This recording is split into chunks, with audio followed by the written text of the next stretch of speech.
Princess Diana is one of the most famous women of all time. She's definitely the biggest female celebrity of her generation, and she's known for her charismatic personality and her natural beauty and just the person that she was and how genuine she was. That's what really left the mark on the world of who she was and what made the world fall in love with her. Her and Prince Charles married on July 29th of 1981. And the wedding was the biggest wedding of the century. It was recorded, and everybody watched it on television when they got married. And it was just like a big ordeal. Everybody knew about it. Everybody was watching. And everybody was just so intrigued by it. And the reason that they were so intrigued was because the couple was just so different from anything that royalty had ever seen. Prince Charles, of course, he acted like royalty. He, knew he was higher monarchy. And he just had this very proper persona.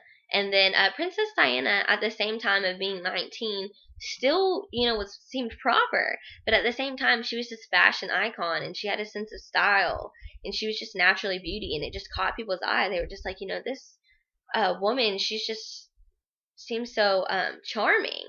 And whenever they married, everybody was just really in love with the couple. And whenever she became pregnant with Prince William and Prince Harry, everybody was just like, oh my gosh, this woman's amazing. And, now they have two royal sons. However, while everybody was, had the public eye on her and everybody was, constantly watching her in the media, she at home was battling with, dealing with raising two children and then being the perfect wife and also being, royalty. And it started leading with a lot of bulimia problems because she just didn't think that she was good enough for the people, and she didn't just feel good enough for herself, and so she started battling with bulimia and depression. And at this time, the boys were growing up, and she was still trying to, fulfill her responsibilities as royalty, but she found it really hard to, deal with those responsibilities. So she started leaning towards finding things to do like charity work. And she really did a lot of remarkable things in charity. She definitely raised awareness for HIV and AIDS. She left a mark in history by doing what is one of the most outstanding things in AIDS awareness. She sat on a man's bed who was dying with AIDS, and she held his hand. And you have to realize at this time everybody was really afraid that it was something that you could catch just by contact, and so everybody was isolating people that were infected and had AIDS. And she wanted to raise awareness to people that no, these people don't deserve to be isolated and they don't deserve that treatment. It's not their fault that they are infected, and you should, treat them like they were anybody else. And if I can touch a man that's infected and not catch it, you can too. So don't be alarmed that they have it. It's not their fault. So don't treat them like they have the plague. And it really just, rose awareness in people's minds like, oh, hey, she touched this man's hand and she didn't get it. So that means that, they aren't, they don't need to be isolated because they aren't contagious. And it really just really stopped some of the ignorance of the AIDS and HIV people who weren't aware of what the disease really was. Also, she did a lot of campaigns against the use of landmines, which was, a really good thing. She was such a public figure that it helped stopped a lot of use of landmines. And she also did charities to help homeless people. And all these charities were her kind of escape for getting away from the other responsibilities that she had as being Her Highness. And although she was doing those charities, she still, she was getting a lot of positive media from doing those charities, and she wasn't doing it for those reasons. She was doing it out of the kindness of her heart because that's what kind of genuine person that she was. But at the same time, she's this genuine person that deserves all of the, props for doing all of that, but the media decides to still look at the side of her bulimia and attack her with that. So she really started to just go downhill, and Prince Charles just really didn't know how to handle it, and they started to drift apart. And the media really kind of caught attention that they were drifting apart. So when they decided to separate in 1992, it really was expected. And their divorce took about 4 years. That it was final in 1996. And by that time, it had given her 4 years to find who she wanted to be again, and realize her responsibilities and what her roles were, and she knew what person she wanted to be. And so he had already moved on to dating another woman, and he wasn't really getting bad media attention. They were just like, Prince Charles moved on, they divorced, whereas Princess Diana was still getting all this crap for being Princess Diana, and she is now with nobody, and she's divorced. And when she started dating other men, that really just caused quite a frenzy.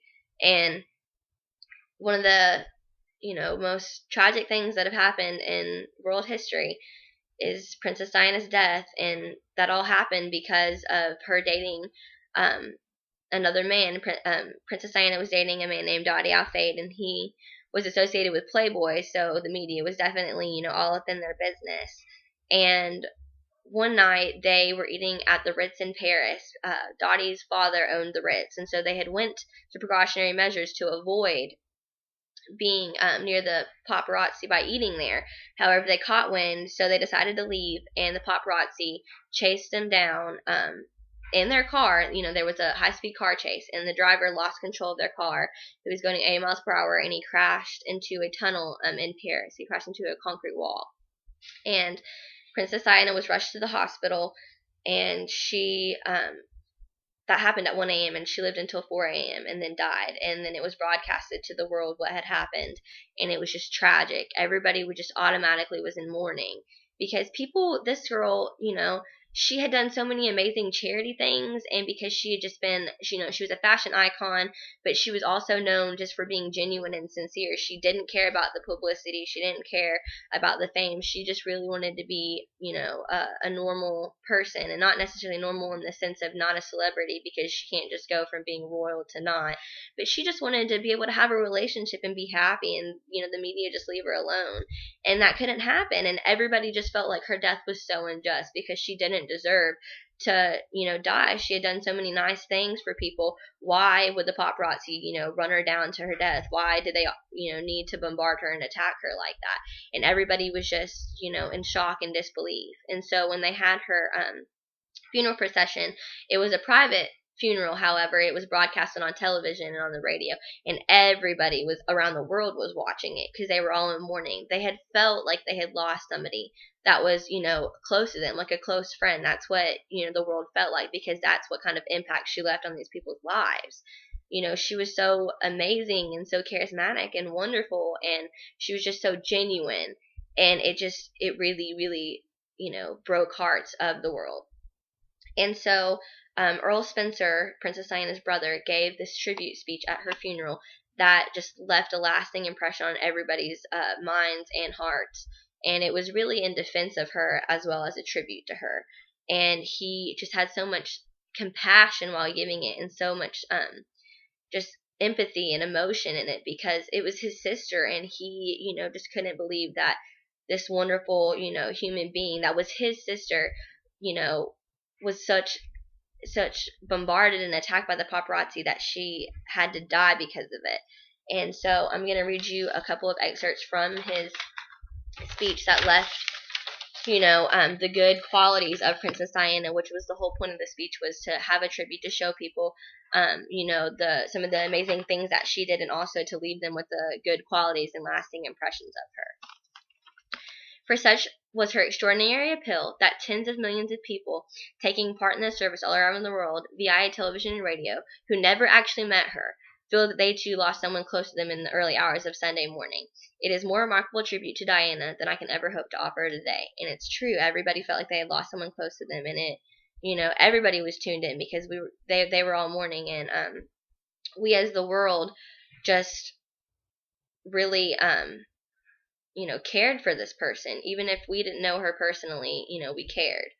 And so I'm going to read you another part that's really important. Diana was the very essence of compassion, of duty, of style, and of beauty. All over the world, she was a symbol of selfless humanity.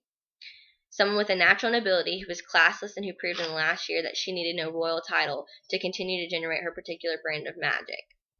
And basically what that's saying is that she doesn't need the royal title to be the person that everybody loved. Everybody loved her for her and not for her fame. And then a couple last ones. Without your God-given sensitivity, we would be immersed in greater ignorance at the anguish of AIDS and HIV sufferers, the plight of homeless, the isolation of lepers, and the random destruction of landmines. The world sensed this part of her character and cherished her for her vulnerability whilst admiring her for her honesty. Because she was a genuine, sincere person, and she was honest, and because she did things out of the kindness of her heart, that's what she will always be remembered for. And this speech made a lasting impression because it was the last, tribute that we could really give to her at the time that she needed it. Before she was buried, she needed to hear that she was, such a remarkable person, and that all of the world, was mourning, and they needed that closure. This gave them closure, and this helped. And so that's my speech. Thanks.